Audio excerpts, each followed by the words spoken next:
Assalamualaikum. Waalaikumsalam. Izin untuk wawancara lebih lanjut. Silakan Yasmin. Terima kasih. Ya pemirsa, sudah bersama saya Mas Pramono Anung, Mas Pram, yang menjadi salah satu kandidat sebagai calon gubernur Jakarta periode 2024 nomor urut 3. Nomor 3. Ini kalau kita ngelihat Mas Pram ya, kalau kita ngelihat tuh selalu dalam keadaan happy, terus ceria, sehat bugar. Mas boleh di-spill dong rahasianya tuh apa sih, Mas? Jadi saya adalah orang yang betul-betul dalam bekerja sungguh-sungguh, kerja keras, tetapi menjadi bahagia, riang, tanpa beban itu menjadi penting. Tetapi saya juga orang yang secara rutin merawat kesehatan dengan olahraga secara rutin. Dalam 1 minggu saya sepedaan 3 kali, berenang 1-2 kali, jogging 1-2 kali. Jadi hampir setiap hari pasti melakukan olahraga, termasuk dengan personal trainer saya yang fitness ini saya udah 20 tahun lebih. 20 tahun lebih, luar biasa. Dan tadi saya juga pagi sebelum memulai kegiatan saya lari di GBK 5 putaran. 5 putaran, luar biasa loh Mas Pram ini loh. Tapi informasinya juga Mas Pram itu sering ajak cucunya untuk berenang. Jadi gitu, gimana, saya Mas? sebenarnya family man, sangat family man. Makanya secara jujur saya harus sampaikan, nggak pernah punya keinginan berpikir untuk menjadi calon gubernur, sama sekali enggak. Ya tetapi kan amanah akhirnya diberikan kepada saya.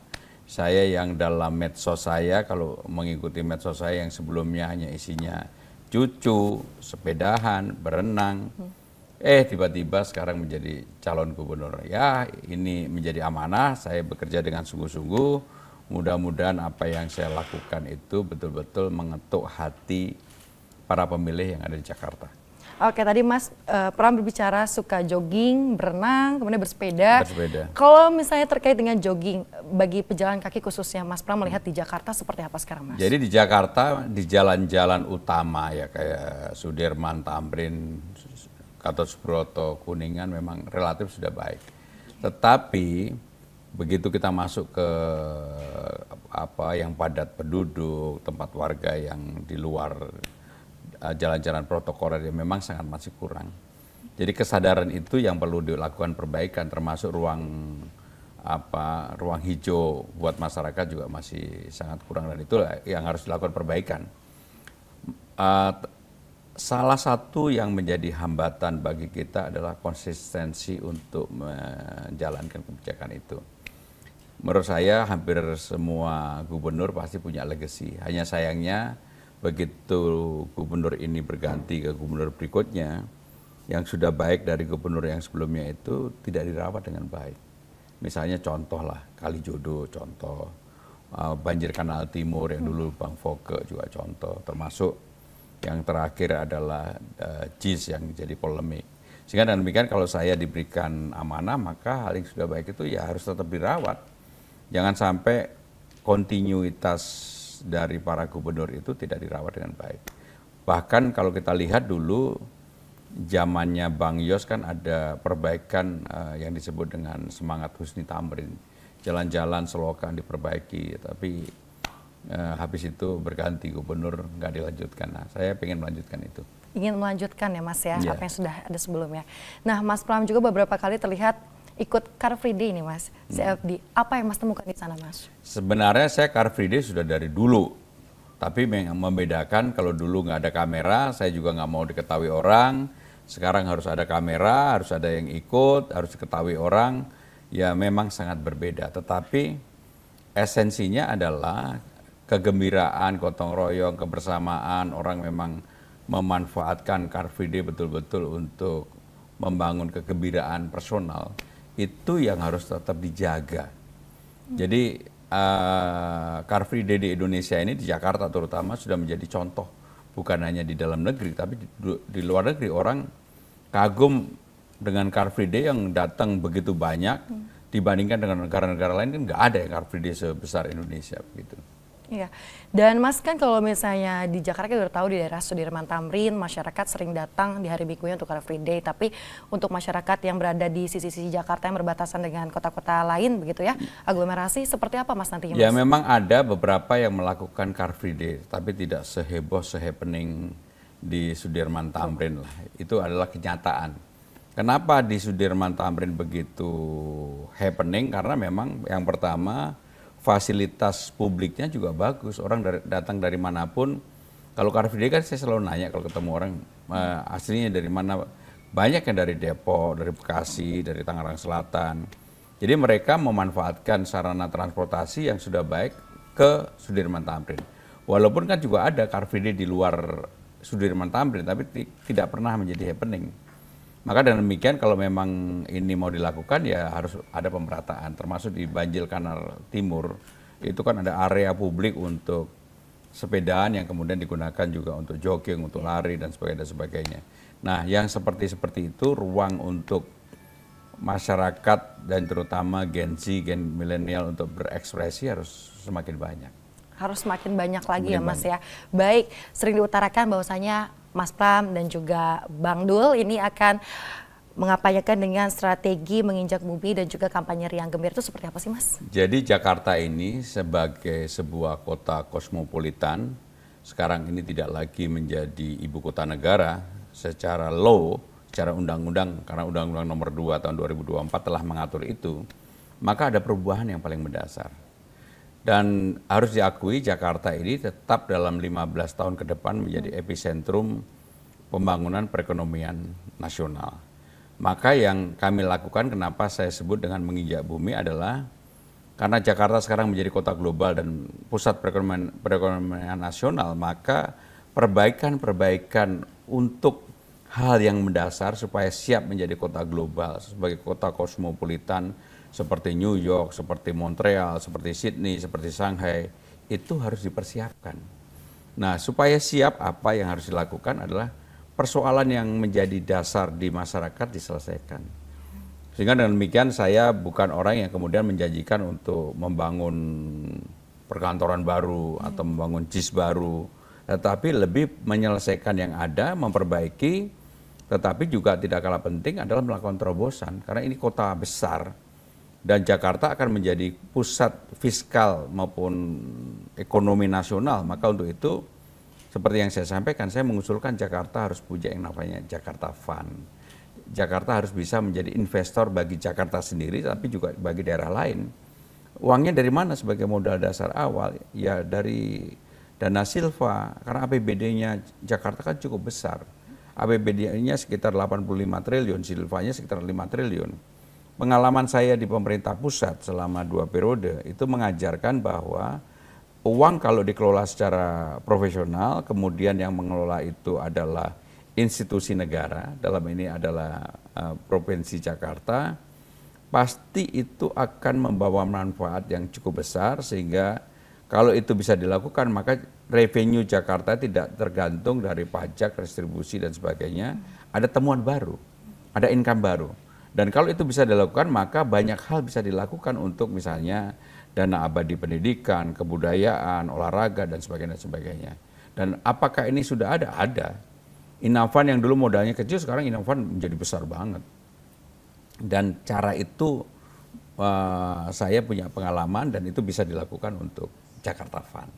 Sehingga temuannya banyak lah. Di samping hal yang bersifat fisik, infrastruktur kita perbaiki, tetapi tidak kalah penting adalah memberikan ruang inovasi bagi Jakarta. Gitu.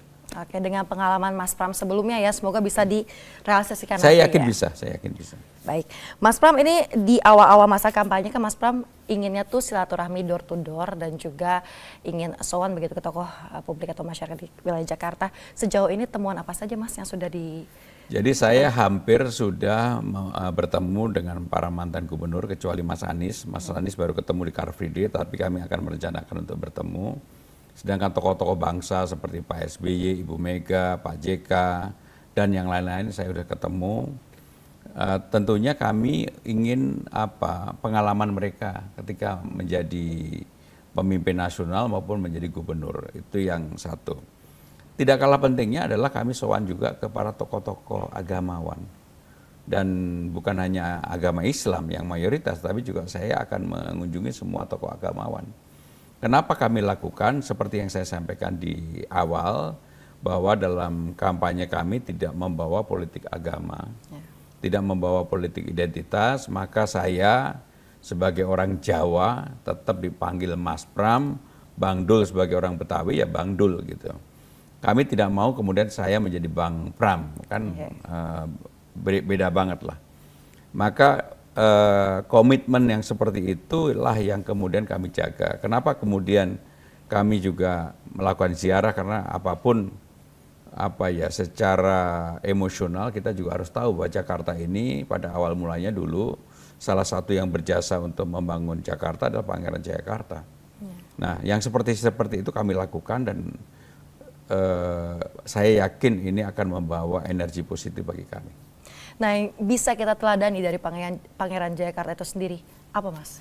Jadi Pangeran Jayakarta kan salah satu pejuang bangsa yang berani melawan VOC yang dipimpin oleh Jan Pieter Soenkoen pada tahun 1602 sampai dengan 1619. Bahkan yang namanya Pangeran Jayakarta itu meninggalnya tidak diketahui sebenarnya.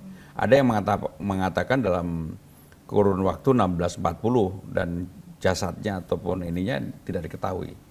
Nah, tetapi keberanian untuk melawan VOC kemudian membangun sebuah peradaban baru bagi kaum Madani, itulah kelebihan dari Pangeran Jayakarta. Dan Jatinegara itu menjadi Jatinegara adalah ketika beliau yang sebenarnya yang memberikan nama dan sebagainya. Oke, baik, berarti hal-hal tersebut yang bisa diteladani oleh kita ya Mas saat ini ya. Ini terkait dengan menilik, sekarang kan pemilih banyak yang Gen Z Mas, termasuk saya. Nah, untuk Mas Pram sendiri beserta tim, kira-kira kiat-kiat apa nih yang nanti akan dilakukan, khususnya di media sosial Mas? Saya termasuk orang yang sudah lama tidak di ruang publik, terutama di media televisi. Tetapi untuk media sosial, baik itu di IG, di Twitter, saya ya masih kepo lah, ingin melihat bagaimana percakapan yang ada di ruang publik. Kalau dilihat, cara berpikir Gen Z ini sangat berbeda dengan milenial maupun ya kolonial yang lebih tua-tua lah ya. Lebih boomers mungkin ya. Mereka lebih pragmatis, cara berpikirnya lebih lugas, mereka juga hampir 3 jam. Saya kebetulan sudah melakukan survei terhadap ini. Mereka menghabiskan waktu 3 sampai 3,5 jam di depan gadget maupun medsosnya, sehingga dengan demikian cara berpikirnya lebih rasional. Maka saya termasuk ketika menjadi Menteri Sekretaris Kabinet menerapkan yang namanya kerja bisa dari mana saja, work from everywhere, dan itu dampaknya sangat baik.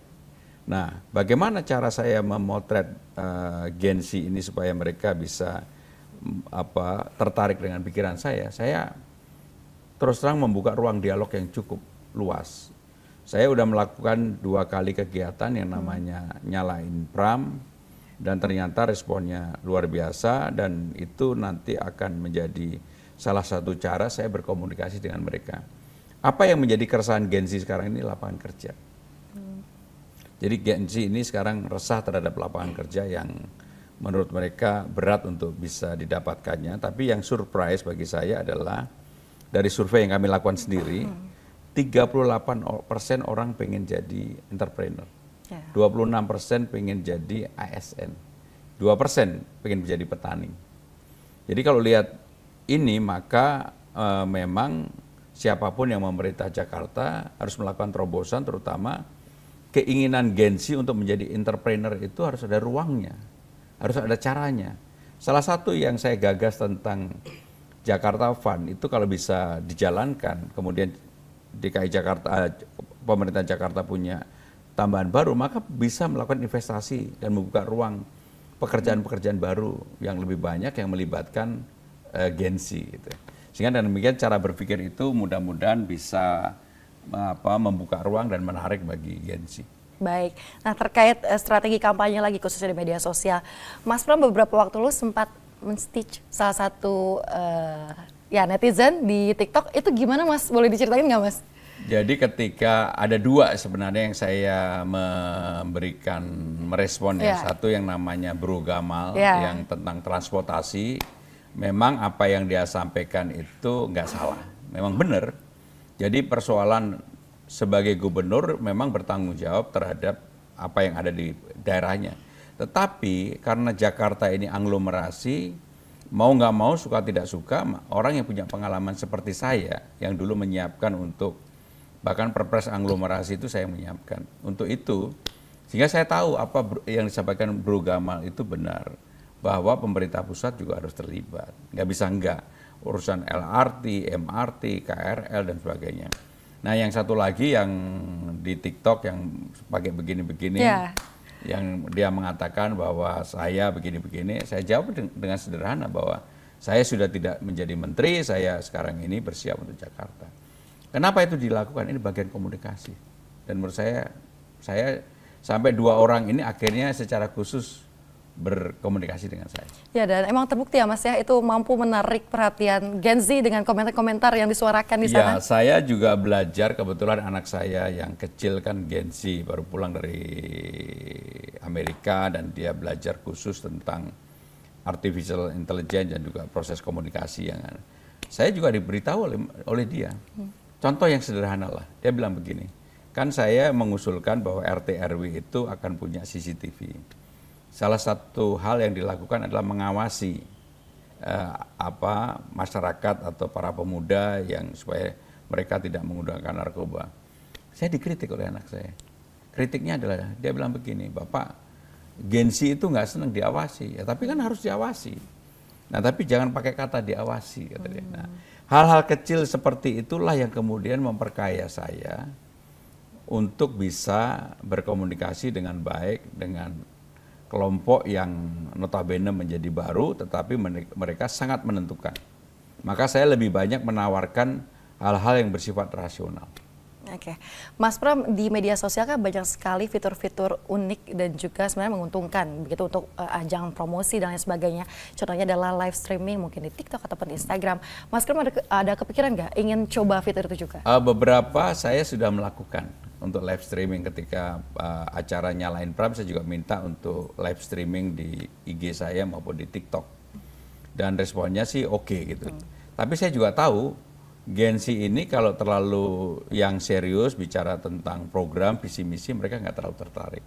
Tetapi kalau disampaikan lebih happening dengan cara bahasa mereka dan dengan ada joke-joke dan ada hal yang bersifat refreshing, mereka lebih tertarik.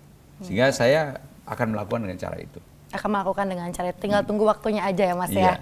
Nah Mas Pram dan juga Bang Rano sudah menyampaikan kepada publik sejumlah poin ataupun sejumlah sederet-deret janji apa saja yang nanti akan disampaikan. Salah satunya terkait dengan ini Mas, seluruh fasilitas transportasi umum ramah difabel, nanti seperti apa Mas yang akan dilakukan? Jadi saya juga pengalaman pribadi ya, supaya saya bisa membaca apa yang menjadi persoalan difabel ini.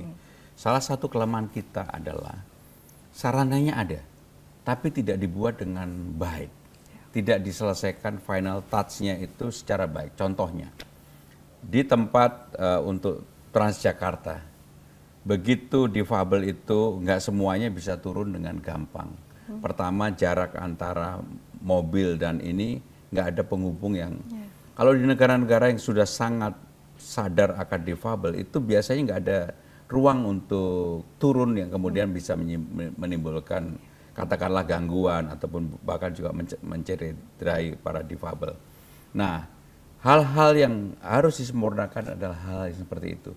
Bahwa ada, terutama di jalur-jalur utama. Di koridor yang utama, koridor Tamrin, Sudirman, Gatot Subroto sih ada.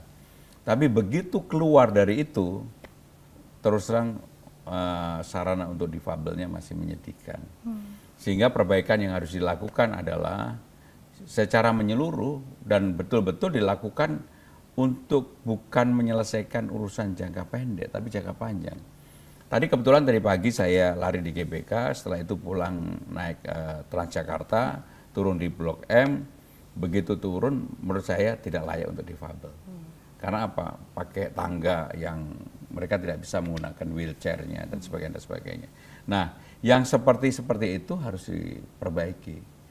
Tetapi semangat untuk menyiapkan sarana buat difabel menurut saya sudah ada, tapi masih jauh dari harapan, dan itu harus betul-betul dilakukan. Makanya seperti yang saya sampaikan, kalau saya diberikan amanah, saya nggak mau mulai dengan yang terlalu muluk-muluk, tapi menyelesaikan yang seperti itu. Di Jakarta ini ada 252 halte. Transjakarta itu panjangnya 2.300 km, terpanjang di dunia. Tetapi persoalannya adalah konektivitasnya kurang baik. Ada beberapa koridor, sekarang ini ada 14 koridor, ada yang koridor kemudian tiba-tiba ditutup karena Jack Linko-nya tidak berjalan dengan baik. Nah, persoalan-persoalan itulah yang harus diselesaikan. Oke. Jadi menyelesaikan hal-hal yang mungkin dianggap kecil bagi orang lain dan tidak terperhatikan, itu menjadi yang harus dilakukan. Secara gitu fasilitas ya harus diakui base Transjakarta kita bagus. Nggak kalah dengan negara-negara seperti Singapura, terutama juga mobil listriknya. Saya udah pernah nyoba, bagus banget. Tadi di dalam bus juga bersih. Hanya memang begitu kita keluar, tidak semua tempat itu sarananya lengkap gitu. Tadi kebetulan saya keluar di Blok M, begitu keluar langsung jalannya trap gitu, undak-undakan. Kalau pertanyaan tentang difabel pasti nggak bisa lewat. Itu yang jadi problem. Baik, itu mungkin yang nanti akan dibereskan ya Mas ya, jika Mas terpilih menjadi gubernur. Selanjutnya Mas, ini ada yang terkait dengan membangun jalur MRT hingga ke JIS, ini sangat menarik. Seperti apa Mas? Jadi yang sekarang ini kan perpanjangan dari Bundaran HI lah, sampai dengan Ancol sudah mulai dibangun. Sekarang sudah sampai Monas, bahkan sudah sampai di kota. Gajah Mada segala kan ya memang agak berhenti karena ada artefak yang ditemukan. Tetapi secara prinsip diharapkan tahun 2026 itu sampai di Ancol. Nah rencananya begitu sampai di Ancol kan belok kiri sampai Marina. Kenapa sampai Marina? Karena ya memang dianggap di Marina itu nanti ada PIK dan sebagainya lah. Tetapi kalau saya diberikan amanah untuk itu, saya akan bekerja sama dengan pemerintah pusat. Begitu mentok dibelokkan ke kanan ke arah JIS, dari JIS sampai dengan Tanjung Priok. Ini lebih membutuhkan. Kalau JIS bisa kita lewati MRT, kan sekarang LRT-nya juga sudah mulai dibangun. Saya yakin legacy yang ditinggalkan Mas Anies ini akan sangat bermanfaat bagi Jakarta. Jadi kalau nonton konser Bruno Mars atau yang lain-lain, Maroon 5, ya itu nggak, kemudian pulang harus jalan kaki sampai 1,5-2 jam karena ojeknya nggak ada, kemudian mobil diparkir 2 kilo dari situ. Nah persoalan-persoalan seperti inilah yang harus diselesaikan. Jadi saya termasuk yang akan menyelesaikan itu, bukan membangun JIS baru. Kalau membangun JIS baru itu pembebasan lahan untuk JIS itu mulainya tahun 1992. Bahkan kebetulan waktu itu saya sekretaris Presiden Megawati di tahun 2001, ketika Bu Mega jadi presiden kan waktu itu krisis moneter. Keluarlah peraturan presiden memberikan ruang kesempatan kepada petani JIS waktu itu, disebut petani BMW karena namanya dulu belum JIS lah. Itu untuk bisa menggunakan lahan itu. Sehingga proses pembebasan lahan JIS itu mulainya tahun 1992. Baru selesai di eranya Pak Jokowi 2013-2014, dibangunnya di eranya Mas Anies. Itulah sejarah kita. Jadi nggak mungkin menurut saya membangun fasilitas seperti JIS yang di Jakarta kalau untuk membebaskan lahan aja begitu lamanya. Ya, jadi lebih baik menyelesaikan problem hal yang ada. Ya. Oke, selanjutnya Mas, ini ada juga program untuk kelompok minoritas. Sebenarnya siapa saja Mas sasarannya dan bagaimana programnya? Jadi gini, yang namanya gubernur itu harus adil. Kalau untuk agama Islam ada program yang namanya BOTI untuk marbot, guru ngaji, ketua dewan masjid, mereka diumrohkan. Menurut saya untuk non Muslim juga harus yang sama dengan sesuai dengan apa yang presentase dan sebagainya. Misalnya lah untuk Katolik dan Kristen Holy Land, orang diberikan kesempatan untuk ziarah ke hal-hal yang dianggap sebagai leluhurnya, termasuk Hindu, Buddha, dan sebagainya. Sehingga dengan demikian maka yang namanya pemimpin di dalam membuat program itu harus adil bagi siapa saja. Nggak boleh ada diskriminasi. Dan saya akan melakukan itu. Berarti harus sama ya Mas ya? Harus adil, sama, rata harus sama. Ya Mas iya. ya? Jangan kemudian karena mayoritasnya Islam yang diumrohkan, bolti holy itu hanya yang Islam aja, enggak, semua agama. Semua agama, baik. Mas, ini pertanyaan terakhir tapi bukan berkaitan dengan hobi, bukan berkaitan dengan program kerja, bukan berkaitan dengan yang lain-lain, tapi lebih ke ini nih, kan wakil Mas sendiri, Sidul, Bang Rano, di mata Mas Pram seperti apa sih? Saya chemistry-nya nyambung dan saya bersyukur calon wakil gubernurnya Bang Dul. Bang Dul jauh lebih terkenal dibandingin saya. Sehingga dalam banyak hal untuk mengenalkan awareness popularitas saya terbantu oleh Bang Dul. Walaupun sekarang karena saya udah sering tampil, orang merimain lagi, oh ini Pramono Anung yang dulu yang pernah jadi sekjen partai, wakil sekjen, pimpinan DPR. Akhirnya orang sekarang mengenal lagi. Saya punya pengalaman ketika mendaftar tanggal 28 Agustus, dari 10 orang mungkin yang kenal 1-2. Dan 1-2 itu pun yang pakai baju merah. Sekarang dari 10 orang ya mungkin 7 orang sudah mulai mengenal. Karena hampir pagi, siang, sore, malam wajah saya ada di mana-mana kan gitu. Ya. Kalau saya lihat juga di media sosial, misalnya di YouTube, wawancara Mas Pram dengan jurnalis sebelumnya. Banyak komentar di situ, Mas. Tak kenal maka tak sayang, katanya gitu. Yang saya bersyukur juga karena saya lugas apa adanya, menyampaikan secara terbuka. Saya juga nggak menutup-nutupin, termasuk katakanlah apa yang dulu pernah menjadi jejak digital saya nggak pernah menyesal untuk itu. Tetapi saya dimarahin anak wedok saya. Gimana Mas? Katanya, Dad itu kalau di sekarang nggak pantas gitu. Ya udah, kamu marah aja sama saya gitu. Tapi saya bersyukur.